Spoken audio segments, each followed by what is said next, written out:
लोकसभा चुनाव के 8वें चरण का मतदान शांतिपूर्ण हुआ संपन्न। मतदाताओं ने बढ़ चढ़कर किया मतदान। दिग्गजों की किस्मत का फैसला ईवीएम में हुआ। उत्तराखंड में 5 लोकसभा सीटों पर हुई वोटिंग। कुल 74 उम्मीदवारों के भाग्य का फैसला ईवीएम में हुआ कैद। 3 पूर्व मुख्यमंत्रियों की इज्जत भी दांव पर। वाराणसी में मोदी को नहीं मिली रैली और गंगा आरती करने की अनुमति। बीजेपी ने की डीएम को हटाने की मांग। गुरुवार को बीजेपी नेता बैठेंगे धरने पर। जहाँ केस में सीबीआई ने अमित शाह को दी क्लीन चिट। सीबीआई के पास नहीं कोई सबूत। विशेष कोर्ट में सौंपी स्टेटस रिपोर्ट। और आईपीएल 7 में कोलकाता नाइट राइडर्स ने दिल्ली डेयरडेविल्स को 8 विकेट से हराया। कप्तान गौतम गंभीर ने खेली धमाकेदार अर्धशतकीय पारी। नमस्कार, आप देख रहे हैं रिपोर्टर 24/7। आपके साथ मैं हूं अमित शर्मा।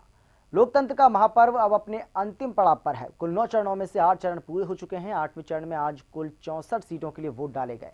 इन सभी सीटों की बात करें तो पिछले चुनाव में तकरीबन आधी सीटों पर कांग्रेस ने कब्जा किया था और बीजेपी को महज 5 सीटों से संतोष करना पड़ा था।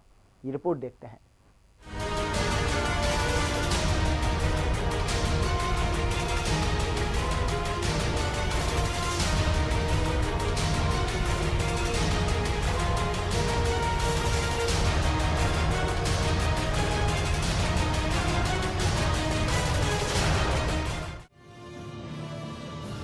लोकसभा चुनाव के 8वें चरण में कड़ी सुरक्षा के बीच 7 राज्यों की 64 सीटों पर वोट डाले गए। कई जगहों पर लंबी कतारें देखी गई। मतदाताओं में काफी जोश देखा गया। उत्तर प्रदेश की 15, बिहार में 7, उत्तराखंड की सभी 5, हिमाचल प्रदेश की 4, पश्चिम बंगाल में 6, जम्मू कश्मीर की 2 और आंध्र प्रदेश में 25 सीटों के लिए कुल 1737 उम्मीदवार चुनाव मैदान में हैं। करीब 19 करोड़ मतदाता इनका भाग्य तय करेंगे। इस चरण के साथ ही 543 संसदीय सीटों में से 502 पर चुनाव प्रक्रिया संपन्न हो गई। बाकी 41 सीटों पर 9वें और अंतिम चरण के तहत 12 मई को वोटिंग होगी। चुनाव का यह दौर कांग्रेस के लिए काफी अहम है क्योंकि 64 में से 31 सीटें फिलहाल उसके कब्जे में हैं। भाजपा के पास सिर्फ 5 सीटें हैं। इन पर भी रहेंगी निगाहें।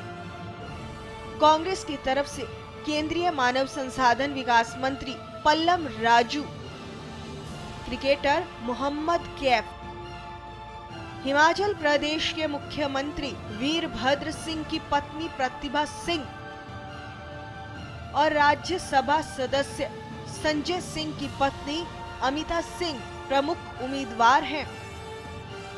भाजपा प्रत्याशियों पर नजर डालें तो राजीव प्रताप रूडी, अमेठी में राहुल गांधी को टक्कर दे रही अभिनेत्री स्मृति ईरानी और बीजेपी युवा मोर्चा के अध्यक्ष अनुराग ठाकुर का नाम सामने आता है। उत्तराखंड में पार्टी के 2 पूर्व मुख्यमंत्री भुवन चंद्र खंडूरी और रमेश पोखरियाल निशंक भी लड़ाई में हैं। अन्य चर्चित उम्मीदवारों में आरजेडी अध्यक्ष लालू प्रसाद यादव की पत्नी व बिहार की पूर्व मुख्यमंत्री राबड़ी देवी, आम आदमी पार्टी के कुमार विश्वास भी शामिल हैं। वैसे देखा जाए तो इस बार चुनाव आयोग की मेहनत रंग लाई है। चुनाव आयोग द्वारा चलाए गए मतदाता जागरूक अभियान और अन्य कैंपेन की वजह से जनता ने बढ़ चढ़कर इन चुनावों में भाग लिया। अभी लोकसभा चुनाव का एक चरण बाकी है और उसमें भी बम्पर वोटिंग की उम्मीद लगाई जा रही है। रिपोर्टर 24/7 के लिए अमित शर्मा के साथ नीरू शर्मा की रिपोर्ट।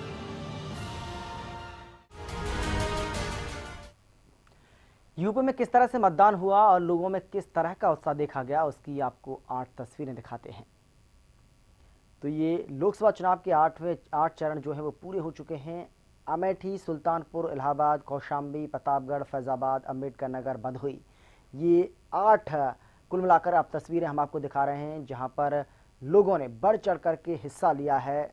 सभी वर्ग के लोगों ने इन चुनावों में अपना कह सकते हैं कि अपना मताधिकार का इस्तेमाल किया है, चाहे बुजुर्ग हो, महिला हो, पुरुष हो, सभी ने, चाहे जो भी हैं लोग, युवाओं ने खासतौर पर जिस तरह से बढ़ चढ़कर हिस्सा लिया, यानी कि कुल मिलाकर कि ये जो लोकसभा का चुनाव चल रहा है जिसके 8 चरण अब पूरे हो चुके हैं, इसमें खासा उत्साह देखा गया। वोटर जो हैं वो अपने वोट के प्रति, अपने अधिकार के प्रति काफ़ी जागरूक दिखाई दिए। लोकसभा चुनाव के 8वें चरण में यूपी की 15 सीटों पर चुनाव हुआ, लेकिन इनमें अमेठी सबसे ज्यादा हॉट सीट है। हालांकि ये सीट कांग्रेस का गढ़ मानी जाती है, लेकिन यहां स्मृति और कुमार विश्वास के आने से मुकाबला दिलचस्प हो गया है। पहले अपनी जीत का दावा करने वाले इन उम्मीदवारों ने आज एक दूसरे पर बूथ कैप्चरिंग का भी आरोप लगाया। ये रिपोर्ट देखते हैं।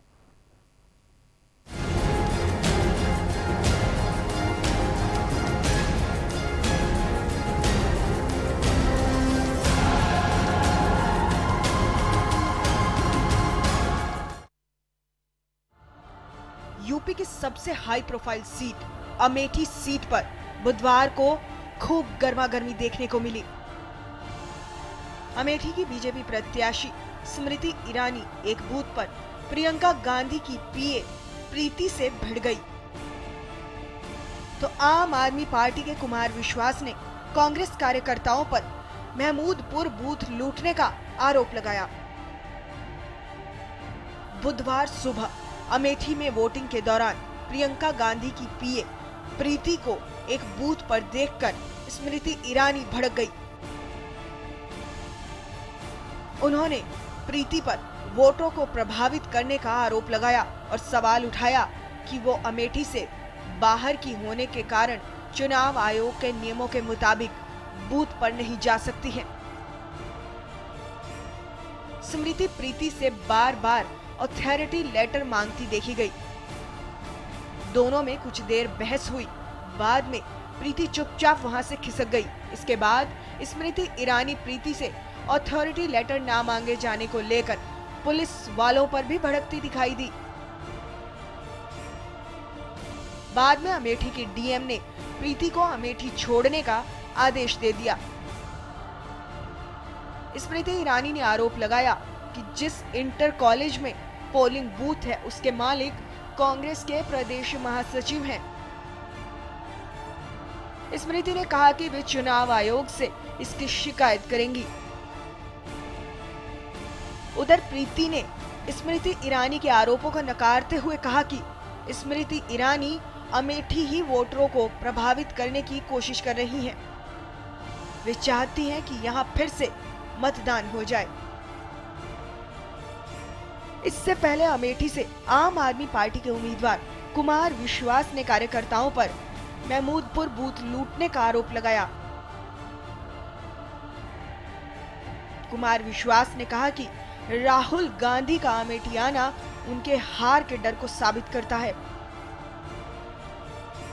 हालांकि एसडीएम ने बूथ पर इस तरह की कोई घटना नहीं देखे जाने की पुष्टि की है। इधर अमेठी में वोटिंग के दौरान कांग्रेस उपाध्यक्ष और पार्टी के उम्मीदवार राहुल गांधी एक स्कूल में बनाए गए पोलिंग बूथ पर पहुंचे, तो वहां बोर्ड पर बने कमल के निशान पर उन्होंने आपत्ति जताई, जिसके बाद उसे मिटा दिया गया। Reporter 24/7 desk report.